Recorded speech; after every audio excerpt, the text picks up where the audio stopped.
अस्सलाम वालेकुम। हमारा जो डिजिटल सिग्नल प्रोसेसिंग सब्जेक्ट है कंप्राइजेज ऑफ टू पार्ट्स। जो फर्स्ट पार्ट था उसमें हमने किया था introduction about sampling, what is the discrete version of your time scale, और उसके बाद हम आए थे ट्रांसफॉर्म्स पे। ठीक है, तो फर्स्ट सेक्शन जो था, पार्ट था, वो ट्रांसफॉर्म पे था।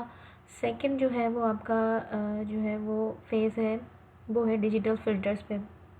अब फ़िल्टर्स क्या है?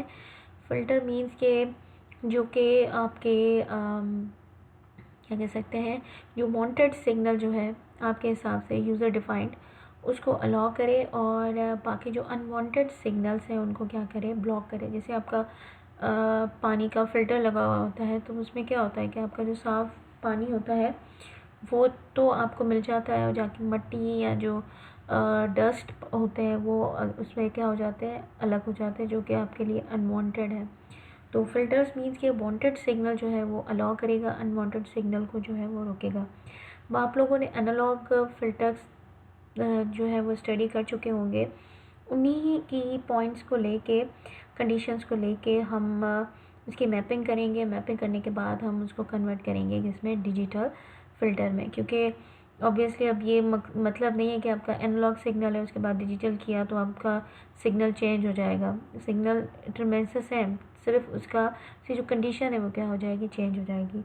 और उसके बाद फिर अगर आप उसको इन्वर्स करें उसमें डिजिटल को एनालॉग में, तो फिर आपका वही आना चाहिए। जैसे हमने किया था कि किस तरीके से हम एनालॉग जो आपके ज़ीरोज़ और आपके पोल्स होते हैं उनको किस तरीके से आप जेड ट्रांसफॉर्म में फिर सर्कुलर में जो है वो उन्हीं को ही रिप्रेजेंट करते हो कि जो पोल्स आपके लेफ़्ट हैंड प्लेन में होंगे तो सिस्टम इज़ स्टेबल, अगर पोल्स राइट हैंड में होंगे साइड पे तो आपका सिस्टम जो है वो अनस्टेबल होगा।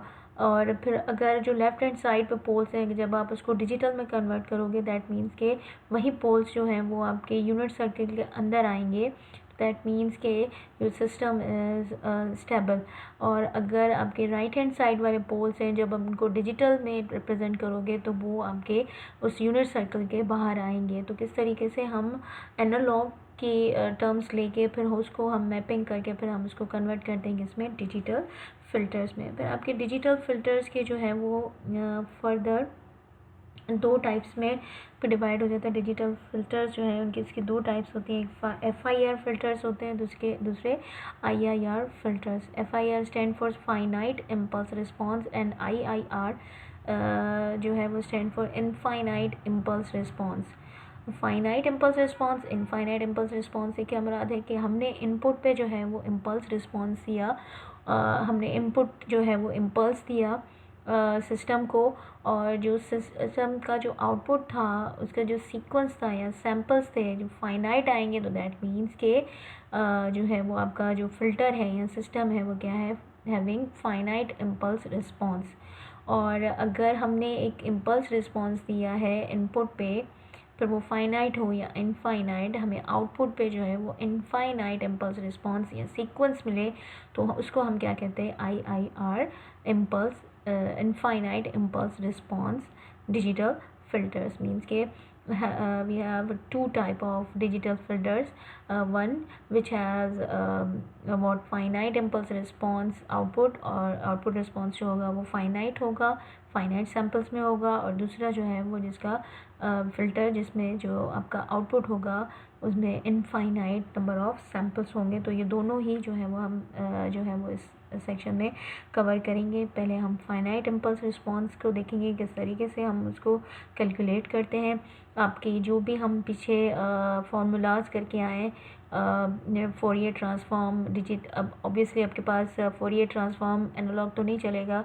जो हमने डिस्क्रीट फोरियर ट्रांसफॉर्म पढ़ा, फिर डिस्क्रीट फोरियम का इन्वर्स डिस्क्रीट फोरियम ट्रांसफॉर्म क्या होता है, फिर फास्ट फोरियर ट्रांसफॉर्म किस तरीके से हम कैलकुलेट करते हैं, ये सारी चीज़ें जो हैं वो आपकी इस सेक्शन में इंक्लूड होंगी।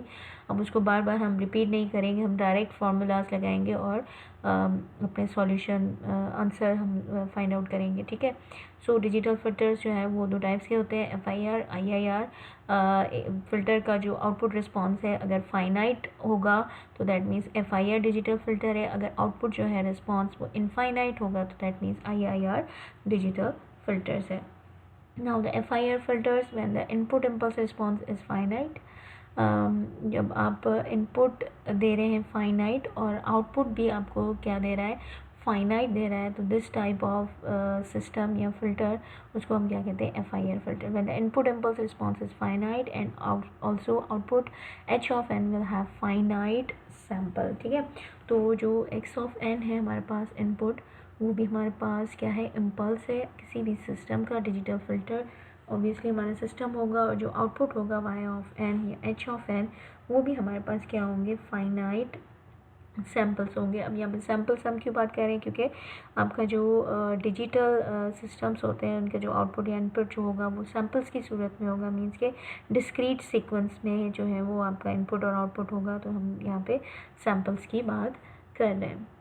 ठीक है, देन यहाँ पे डिफरेंट सीक्वेंसेस हैं जिसमें से आपको पता चल जाएगा कि कौन सा जो है वो सीक्वेंस आपका फाइनाइट है और कौन सा जो है वो इनफाइनाइट है. अब यहाँ पे if we have known values of n, means के हमारे पास कोई एक सीक्वेंस है जो कि 0 to 15 है या 0 to 20 है, दैट मीन्स के सीक्वेंस अगर n फाइनाइट होगा, n अगर हमारा फाइनाइट सीक्वेंस होगा तो ये H of n भी क्या होगा, फाइनाइट होगा. तो दैट मीन्स के हमारा मकसद क्या है कहने का कि हमारा जो इनपुट होगा, इनपुट वो अगर फाइनाइट होगा तो आउटपुट भी हमारा क्या होगा, फाइनाइट होगा. ठीक है, और अगर ये n जो है वो हमारा इनफाइनाइट नंबर्स में होगा, मीन्स इन्फिनिटी होगी, सीक्वेंस इनफाइनाइट होगा, तो जो हमारा H of n है वो भी हमारा क्या होगा, इनफाइनाइट आएगा. Unit step function is infinite when time approaches to infinity. Obviously जो u of n है वो इनफाइनाइट वैल्यूज़ तक चला जाएगा अगर हमारा टाइम जो है वो इन्फिनिटी तक है. फिर ये जो है H of n जिसमें नंबर ऑफ़ सीक्वेंस मिला हुआ है, तो यहाँ पे भी सीक्वेंस में आपके डॉट्स लगे हुए, दैट मीन्स के you have an infinite sequence.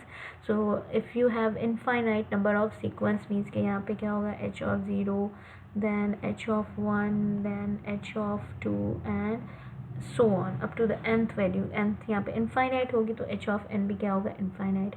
But अगर we have finite number of sequence, then it will give your output H of n finite. It will make H of n as a finite sequence. ठीक है, सो अगर हमारे पास H of n यही formula, अगर हमारे पास n finite number है, means ये in between 0 and 10 है, तो दैट मीन्स फाइनाइट सीक्वेंस है, तो दैट मीन्स कि जो H of n की वैल्यू होगी वो क्या होगी, फाइनाइट वैल्यू होगी. ठीक है, सो आप लोगों को ये तो पता चल गया होगा अभी तक के इतना हम कर चुके हैं कि कौन सा फाइनाइट सीक्वेंस होता है और कौन सा जो है वो इनफाइनाइट सीक्वेंस होता है. Designing steps for FIR filters. तो FIR फ़िल्टर्स को हम किस तरीके से डिज़ाइन करते हैं, किस तरीके से हम एनालॉग से जो है वो कन्वर्ट करते हैं डिस्क्रीट में. ठीक है, so we have H of EJ omega type of sequence. हमारे पास जो क्वेश्चन होगा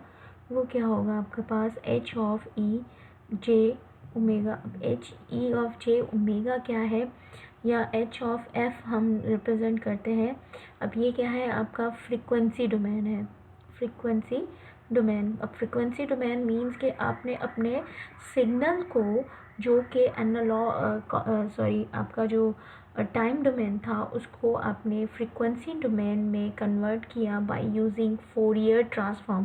this F indicates a Fourier transform. ठीक है, और जो H of Z होता है वो क्या होता है, आपका Z ट्रांसफॉर्म. ठीक है, so this F indicates the Fourier transform, H of Z क्या है, आपका Z ट्रांसफॉर्म है. फिर Z हो, H of Z आपका जो है वो होता है आपका Z ट्रांसफॉर्म. लेकिन अगर आप H of S लें तो ये क्या होता है, आपका Laplace transform. This is Z transform, this is Laplace transform. इसमें जो Z होता है या ये S होता है, it is a complex number.